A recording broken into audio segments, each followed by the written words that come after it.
So, we're gonna finish up. Yeah, let's go into. So we said making a mafia. We're gonna go back into that on the visualization. Yeah, we put some things out in the universe, Lou, and they came to fruition. Go back and a couple more anecdotes as we were following up on that other Money Monday. Right. The secret kind of the law of visualization, right? And about again, Eddie saw Fats Domino and all of his diamonds. He said he was going to one day have all that. Seemed unachievable, unbelievable. Of course, he goes on to obtain all of that. He's looking at Cadillacs while he's still broke, but he's putting that vision in the universe. Put it out in the universe, absolutely. And again, his crew's like, we ain't gonna never be at about one Cadillac.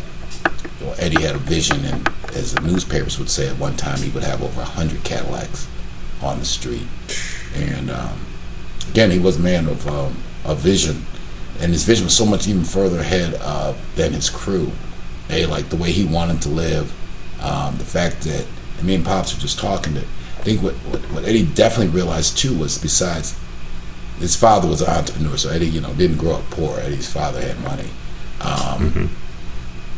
But there's a way to live, and if we're going to be out here taking penitentiary, life-threatening chances, and in their case, we have already been indicted anyway, because the odd thing about that, again, you got to look at Motown Mafia, the documentary, to understand that. Eddie and my pops run. Eddie made the majority of his money. He was already rich when he got indicted, but he makes most of the money after he's indicted, which is to say, trying to stay low profile and off the radar wouldn't have really served him any purpose, because he was already on the radar and in trouble. So it seems he just took the attitude, we might as well live as good as we're going to live. This thing's going to play out. I'll throw my bankroll at our legal issues, because of course Eddie paid for himself and his other 32 co-defendants' defense for over 6 years. But on that, we're going to live like we're going to live, and I'm not in this. And what he envisioned, the lifestyle that he envisioned, the crew couldn't even imagine, because as Pop says, he comes to him and say, Berman, your man needs some company out here in the suburbs with all the white folks. And my father, my dad, Pops just Pops, the Professor Smart, but in some ways. And Pops is like, Eddie, I only live 2 miles from you. And my Pops tells the story, and Eddie's like, man, fuck that shit. I'm talking about you moving out here to Southfield with me. And my father, being my father, he's like, but Eddie, I work for you. How can I move out there with you? Now, we laugh now because Eddie's thinking, and Eddie tells him, he say, well, damn, Berman, have you lost your mind? He's like, you collect the money. You know how much money we're making. What are you talking about what you can't afford? He's like, you hold on any given day $100,000, $200,000 of my money every day, and you're sitting here looking me in the face telling me what we can't afford. But Pop's vision hadn't caught up yet. As I was just telling him, his mind hadn't caught up to his pockets yet. Because you got to remember, because this all happened in 18 months. He's went from a working square. And so Eddie like, no. Because he's probably honest. He's like, I'm living on Northwest Detroit. I'm thinking I'm there. Yeah. But Eddie like, no, guy, you don't get it, Berman. We gonna live better than Smokey Robinson. We gonna live better than all the entertainers and athletes. What he was again visualizing was that him and his crew was gonna live as good as anybody in America. Period. White, black, or green. That's where his vision was at. Y'all chasing the streets, I'm chasing Rockefeller. Great quote, Eddie Jackson, right? Y'all trying to catch the streets and I'm trying to catch Rockefeller. And he was ahead of his time then and now with that thought. Yes. Because people was like, why are you still doing this? Because he was like, y'all trying to get, this stuff is trinkets. Yeah. I'm trying to, he used to talk about, I'm going to buy me a skyscraper. I'm going to build me a skyscraper in Manhattan. That's the kind of shit he was visualizing. Yeah. Right? And same thing, when they first started kind of getting some money, everybody in the clique buying Cadillacs. Asked my father, he said, what kind of car you going to get you, Berman? And my father says some shit like he's going to get a Pontiac. And he slams on the brakes, pulls the car over. He's like, what did you just say? He like, nigga, are you crazy? See? A Pontiac? Nigga, we ride The Blue Rabbit. We buy Cadillacs. The crew riding Cadillacs. He like, man, if you don't take your ass out there and buy you a Cadillac. But again, you gotta start to visualize. You gotta think big. You gotta think big. And I thank God, my mom was always my mom. My mom caught on quick to the new lifestyle, and my mom got her a maid, right? My mom figured out real quick. She was like, oh, with all this money we got, I don't think I'll be doing any sweeping or cleaning or dusting. Mm-hmm. We're going to get us a maid because I'm glad to, vision though. A vision. You gotta visualize. The law of attraction is real.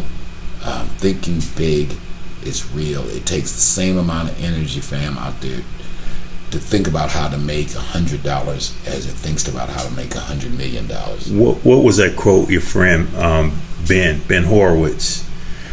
He gave you a quote about putting energy into bigger things as opposed to putting energy in the small things. It takes about the same amount of energy. You're right. It takes the same energy to think. That's from Ben. It takes the same energy to think little as it does to think big.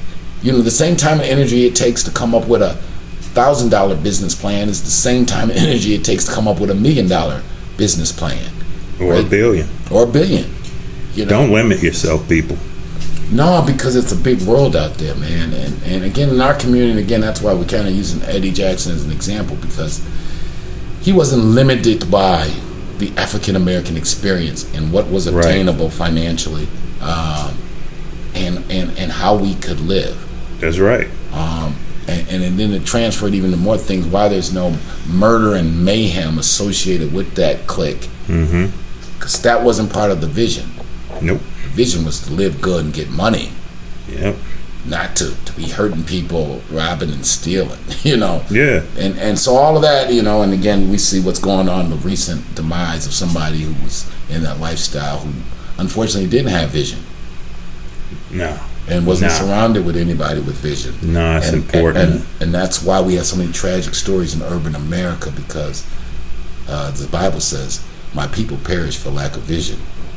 Absolutely. So again, get yourself a vision board. Yeah. I'll give you one. St. Mary's of Redford High School. I had just graduated. My man Jerry Flowers, big shout out to you, bro. I was leaving, walking to take the bus, and we were just talking about what our future plans were, like what we were going to do with our lives or whatnot. And with the tutelage of my English teacher, John Scotland, shout out to you. I knew I had a future in this kind of thing right here. And Jerry asked me, so what you gonna do? And I said, I'm gonna go to school for film. I want to be a filmmaker. And life didn't allow for that for a long time, but that vision had always been there. It had never left. And lo and behold, Jerry hit me up not too long ago, and he was like, we had a good conversation. He was like, you did what you said you were going to do, and that was vision from 30 years ago. So I just want, if you out here and you watching and you want to try to do something, and you're trying to figure out something, don't matter how old you are, you can do whatever you want to do. But just have that vision, that ahead thinking, and know that you can do it, because whatever it is, you can accomplish it. And that's real. I mean, as real as the law of gravity.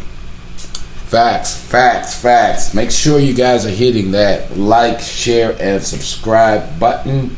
Again, get yourself a vision board. It is true. Law of attraction is real. We've been living it. Many times. We got way more examples. More examples, and we're going to go into that ASAP. So once again, it is your man, C Beats Jr. signing out. Mondays. Hit that like, share, and subscribe button. You got anything, Lou? Hey, yeah. And also hit the notification bell to make sure that when we post, you know about it. And we also have merch. You can look right under us, right down there. You'll see our t-shirts. I'll be designing some new t-shirts. We'll have Black Dispatch, the Hell of a Fella. We got the Big Boss Filmworks, the charter members, all the t-shirts, new designs coming every month, so check it out. Awesome. All right. Big Boss Filmworks, Motown Mafia podcast, signing out. Peace. Look forward. Big Boss Filmworks and Big Boss Books presents Courtney Robert Brown Jr.'s follow-up to the book Motown Mafia. Motown Mafia, big man on campus. My internship was kind of in how the world of international finance and international criminal activities overlap. Corey Black Sr. wanted Corey to go to school to bring legitimacy to the family, but Corey had other plans. While in college, with the help of his friends and his girlfriend, he starts and grows a successful drug operation. 5 minutes later, two agents, now I know they were agents, but at the time I see two guys go to the right, another two guys start walking towards me. They stop at my seat and they go, "Grab your bags, DEA, come with us." Needless to say, this is not the fun part of being an intern. Corey finds himself conflicted with his responsibility to running the family business and his obligation to his college studies. However, he'll have to make things work in his favor if he wants to remain the big man on campus. The names have been changed to protect the guilty and the innocent. I'm taking economics and business 101 and marketing, and you know, your economic teacher's telling you about a business plan and how you get a small business loan. And, you know, it's kind of the hypocrisy of the world, because I'm like, that ain't how the real world works.